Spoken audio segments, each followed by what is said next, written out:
Are you part of an organization, or perhaps you own your own business and you always send business correspondences to your clients, customers, or even your suppliers?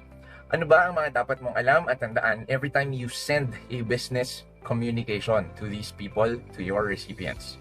Stay tuned because I'm going to be talking about that next.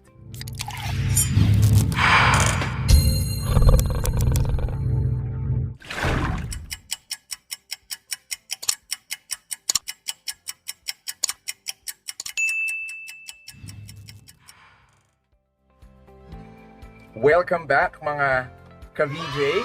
I'd like to welcome all of my subscribers to this vlog, and to those of you who are first-timers, nakita lang ninyo itong vlog na to, lumabas lang sa inyong timeline. I hope you watch this entire vlog up to the very end, and should you like it, I would appreciate it if you would click that subscribe button and hit the bell for notifications.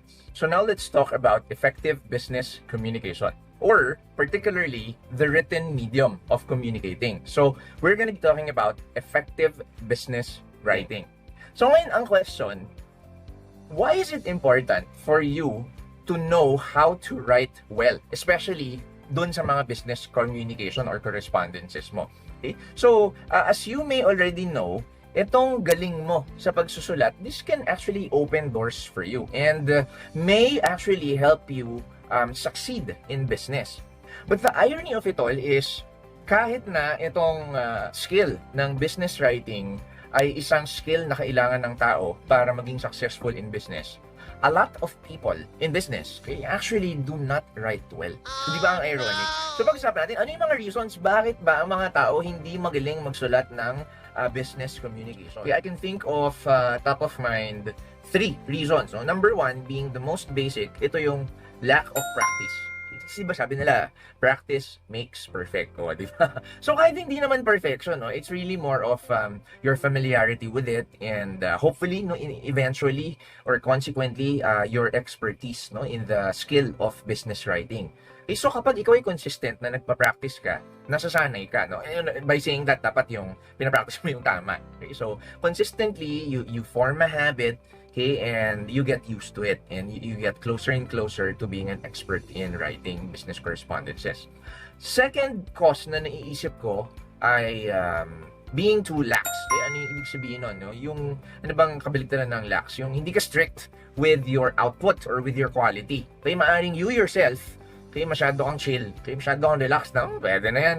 Okay, and then dagdagan mo pa ng external influence. So halimbawa, you're in a workplace setting, tapos meron kang boss na hindi masyadong strict, na masyadong chill. He or she will just look at your output, tapos sabihin niya lang, okay na yan, sige, pwede na yan.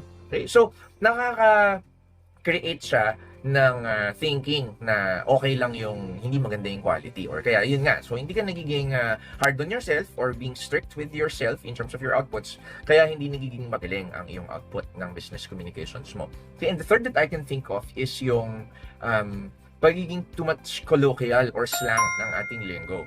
Okay, what do I mean by that? Okay, in this time and age, we've been so used to sending SMS, okay, also 𝗖𝗟𝗜𝗖𝗥𝗕𝗘. So, nasasanay tayo na shortened, abbreviated, colloquial, and slang yung ating mga terminology. So, kunwari, your, na you are, okay, tapos thanks, na it becomes TNX, okay, or please becomes just PLS. Okay, and what happens is, because we're so used to using that kind of lingo in social media and in your SMS, nadadala natin yon, no? Almost always sa ating business correspondence. Sometimes we're not even aware of it, but we're already doing it. Before I continue with the rest of this vlog, I just want to tell you that this is actually a snippet or a preview of an ongoing program, a seminar, a workshop that I offer for my company, Bold Consultancy. It's called Write On, Effective Business Writing Workshop. So if you or someone you know, okay, or an organization, to be particular, kasi yun yung mga clients ko, organization.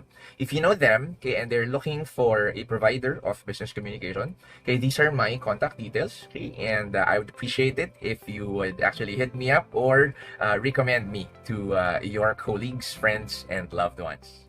And because this vlog is merely a snippet of my paid workshop called Effective Business Writing, or Write On, okay, obviously I'm not going to be giving you the entire program here, no? But I'm going to be giving you some pointers, some tips. I'd like to start with number 1. Okay, when you address your recipients, address them properly. Okay, why do I mean by that? So, kunwari, magpapadala ka ng letter sa akin, no? Mr. Benedict Redula, CEO, Bold Consultancy. Yan, ganyan. Kailangan pag pinadalan mo ako ng letter, ang iyong salutation ay Dear Mr. Redula. Okay? No, ang Dear Mr. Ben, okay, or Dear Sir Ben, okay, or Dear Mr. Putol. Okay? So, sanay tayong gano'n. No? We need to actually use the syntax Dear, title, and then the last name. Okay? And speaking of title, if you know that your recipient has a title professionally or theologically, kunwari siya ay doctor, attorney, architect, engineer, archbishop, etc., gamitin mo yung title na yun. That is a form of respect. For example, Dear Dr. Gomez. Yun, no? And then, thirdly, kunwari, hindi mo alam yung pangalan niya, pwedeng mangyari yun, no? Ang nakasanayan natin ay to whom it may concern. Okay? So, tama naman yun, no? But I have a suggestion, a better tip for that. Instead of saying to whom it may concern, kung alam mo naman kung anong department, no? Or sinong person in terms of position title niya. Okay? Kung alam mo kung sino yung recipient, hindi mo lang alam yung pangalan, gamitin mo ay Dear, and then the position title. So, kunwari, Dear Head Librarian. Okay? Or Dear COO. Yan. Kasi hindi mo alam yung pangalan niya. Next, kailangan nyo tandaan that grammar is key. O yan, hindi grammar is the key. So, grammar is key, meaning it is very important. Ano ba yung grammar? No? Ito yung pinaka-blueprint ng any language. Okay? So, in this case, if you're writing in English, siya ang blueprint ng English language. So, ito yung mga nouns, pronouns, verbs, adjectives, adverbs, conjunctions, interjections, prepositions, etc. Okay? So, hindi pwedeng dahil tapos na kayo ng English class from grade school, high school, college, kakalimutan na ninyo yun. There are actually rules, no? Yung mga basic na subject-verb agreement, kailangan alam ninyo yun, yung ano ba yung ginagamit na preposition. No, I actually have an older vlog on the usage of at, on, and in. So, you might wanna check that out. Kasi isa yun sa mga nakakalito. Minsan, hindi natin alam kung at ba gagamitin natin or o kaya in. Right? So, yung mga little things like that, it is very important that you are very conscious and particular with the grammar that you put into your communication. Kasi kapag pangit, mali-mali at nakakatawa ang grammar mo, that will already give a certain level of impression.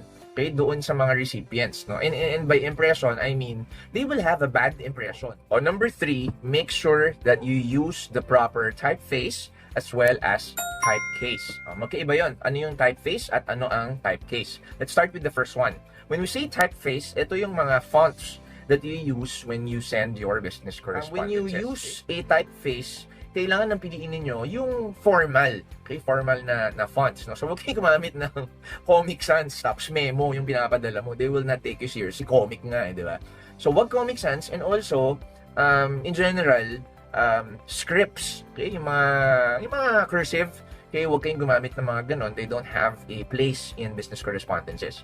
Okay, so ano ba yung mga suggested na fonts? Okay, obviously, meron ng mga by default na naka-install at mga traditional, yung Times New Roman, there's Arial. Kaya lang, pagod na yung mga yun, pagpahingayin na natin sila. Okay, so the better or great alternatives to those are there's Calibri.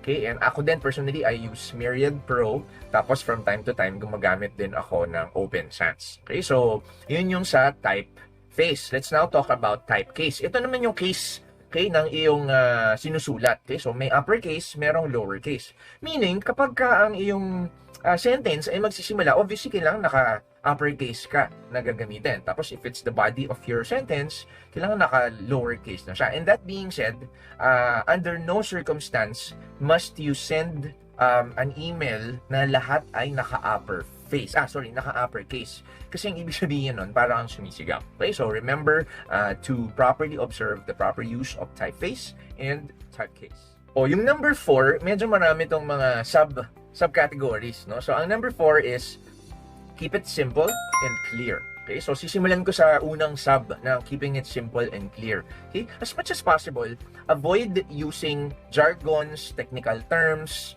even mga abbreviations or acronyms na hindi universally known. Okay? So, jargons, yan. So, kung accountant ka, okay, tapos ang mga padadalan mo ng email mo ay hindi naman accountant, do not use accounting terms. Okay? So, same goes for yun nga, yung technical terminologies. yun namang mga acronym, tsaka mga shortened versions or abbreviations, kapag hindi siya universally known, okay, like, ASAP, okay, or FYI, baka dapat hindi natin ginagamit, no? So, for example, sasabihin mo, the project is located in BGC. Okay, so marami tayo alam natin ang BGC, Bonifacio Global City. Okay, but there may be some people who are probably living under a rock, you know what, who may have been hearing BGC for the first time. So, ang hack dyan, pwede ka namang gumamit ng acronym. So, simulan mo kunwari, the project is located in Bonifacio Global City, open and close parenthesis, BGC. Okay? And then, the succeeding mentions of Bonifacio Global City, pwede mo nang gamitin yung BGC kasi na-establish mo na kung ano yung ibig sabihin ng BGC. O second subcategory, using big words, okay, or academic words, mga highfalutin words, it's not always preferable.